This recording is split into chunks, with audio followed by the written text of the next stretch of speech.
Blood and Breaking Diamonds, the news. Central African Republic's colonial nightmare and class war. The Central African Republic is a paradox, a land drowning in gold and diamonds, yet its people starve.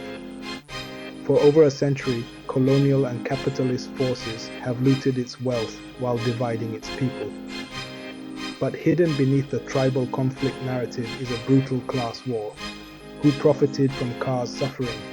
How did women and youth resist? And why did independence betray the masses? This is the untold history of Ka's struggle. Colonial capitalism and the birth of classes. France's colonization of Ubangi Shari, now Ka, wasn't just conquest, it was a Breaking colonial news. restructuring. The French dismantled pre-existing kingdoms like Dar al-Kuti, replacing them with a brutal concession system where private companies enslaved locals to extract rubber and ivory. Workers who failed quotas had their families starved or executed. This created Ka's first colonial proletariat. Landless peasants forced into wage slavery. Meanwhile, a comprador bourgeoisie emerged. Local chiefs and mixed-race elites who collaborated with France for crumbs of power 17. By the 1920s, rebellions like the Congo-Wara uprising saw 350,000 peasants rise against forced labor, only to be massacred by French artillery.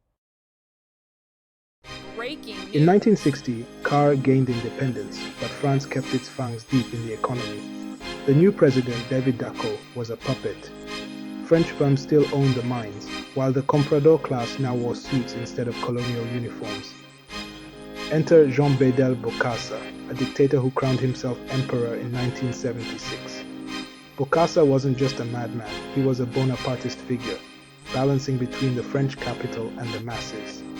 He built roads and schools to placate the poor while handing diamonds to France. When workers protested, his thugs crushed them, but resistance simmered. In the 1980s, youth-led strikes erupted in Bangui, demanding wages unpaid for months. Women like Elisabeth Domitian, Kiar's Breaking first female news. PM, pushed for labor rights, only to be sidelined by the patriarchal elite. The People's War and France's dirty games. Fast forward to 2013.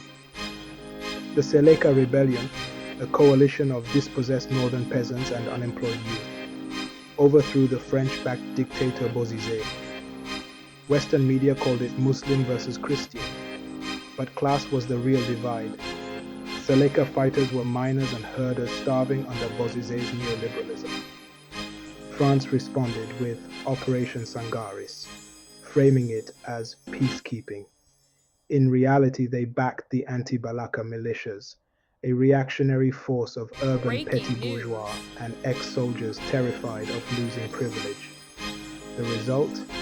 A proxy war where the poor killed each other while French and Russian firms fought over diamonds.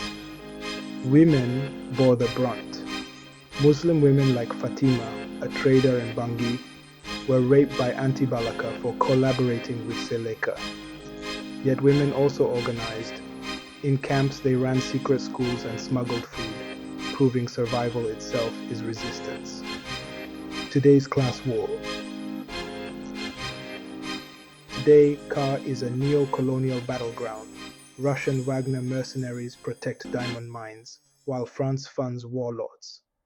The lumpen proletariat, jobless youth, join Breaking militias for news. $50 a month. Women like Marguerite, a nurse in Bambari, stitch wounds with no medicine, while elites in Bangui party with mineral profits. But hope isn't dead. In 2021, youth unions shut down Bangui demanding jobs. Women's collectives like AFJC document war crimes, defying both state and rebels.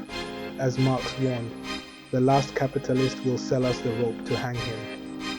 The question is, when will Car's workers grab that rope?